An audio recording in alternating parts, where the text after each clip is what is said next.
안녕하세요. 오늘은 말이죠. 아주 오래된 시 한 편의 숨겨진 비밀 구조를 한번 들여다볼까 합니다. 겉보기엔 단순해 보이지만 사실은 아주 정교하게 설계된 신학적 청사진이 담겨 있는 시, 바로 시편 136편입니다.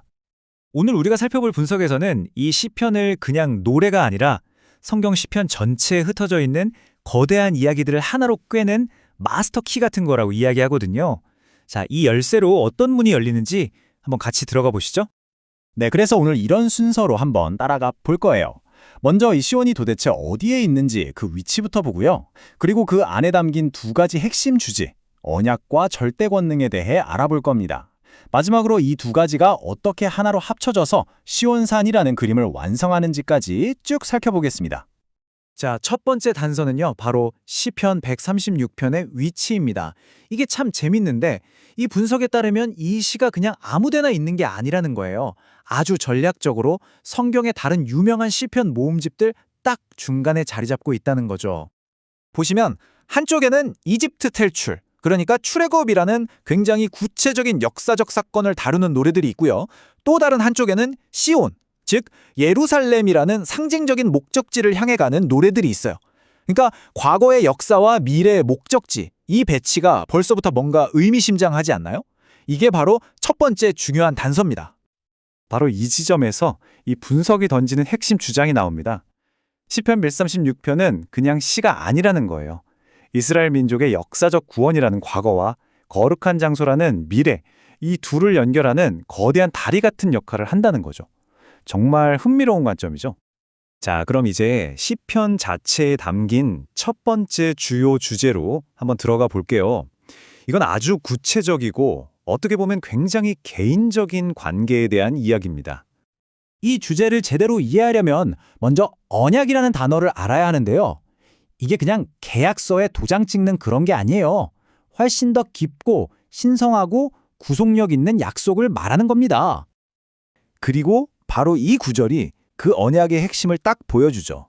여호와께서 자기를 위하여 이스라엘을 자기의 특별한 소유로 택하셨다. 그러니까 이 시는 그냥 아름다운 노래가 아니라 하나님이 이스라엘을 선택했다는 그 사실 자체가 찬양의 이유가 된다고 선포하는 거예요. 그리고 그 근거가 바로 출애굽기나 신명기 같은 다른 성경에 기록된 약속에 있다는 거죠. 그리고 이 언약이라는 게 그냥 말로만 끝나는 게 아니에요. 시편은 이집트의 첫째 아들을 치신 일, 강력한 왕들을 물리친 일, 그리고 마침내 그들의 땅을 유산으로 주신 일처럼 이 특별한 관계를 증명하는 구체적인 역사적 증거들을 하나하나 나열하고 있습니다. 그런데 여기서 정말 재밌는 반전이 일어납니다. 분석에 따르면 시편은 이렇게 이스라엘이라는 한 민족의 구체적인 이야기에서 갑자기 시야를 확 넓혀서 훨씬 더 보편적인 주제로 넘어갑니다. 네, 이게 바로 동전의 다른 면, 두 번째 핵심 주제입니다. 이스라엘만의 하나님이 아니라 온 우주, 모든 것을 다스리시는 하나님의 절대적인 권능과 권위에 대한 이야기죠. 이 구절을 보면 그 스케일이 확 느껴지죠. 여호와께서 그가 기뻐하시는 모든 일을 천지와 바다와 모든 깊은 데서 다 행하셨도다. 하늘부터 저 깊은 바닷속까지 그야말로 모든 피조물에 대한 완전한 통치권을 선포하는 겁니다. 그리고 시편은 이 점을 더 분명히 하려고 하나님의 이 우주적인 힘과 다른 민족들이 숭배하던 우상들의 무력함을 아주 극명하게 대조합니다. 한쪽은 모든 힘의 근원이고 다른 쪽은 사람이 만든 아무 힘도 없는 물건이라는 거죠. 자, 그럼 이제 제일 중요한 부분입니다. 이렇게 겉보기엔 달라 보이는 두 가지 이야기, 그러니까 이스라엘과의 특별한 언약과 우주적인 권능이 어떻게 하나의 아주 강력한 논리로 합쳐지는지 한번 보시죠. 이 분석이 제시하는 논리의 흐름은 이렇습니다. 먼저 하나님은 온 우주의 왕이다 라고 보편적인 권능을 선포해요. 그 다음에 이 엄청난 힘이 그냥 추상적인 게 아니라 출애굽처럼 실제 역사 속에서 사용되었다는 걸 보여주죠. 그럼 왜 사용되었을까요? 바로 이스라엘과의 언약이라는 특별한 목적을 이루기 위해서라는 겁니다. 그러니까 하나님의 전능함에는 분명한 목적과 방향이 있다는 거죠. 이게 바로 이 분석의 핵심, 아하 싶은 지점이에요. 이 두 가지 주제가 서로 부딪히는 게 아니라 오히려 우주적인 권능이 역사적인 약속을 지키기 위한 도구가 되는, 그러니까 하나가 다른 하나를 증명해주는 관계라는 거죠.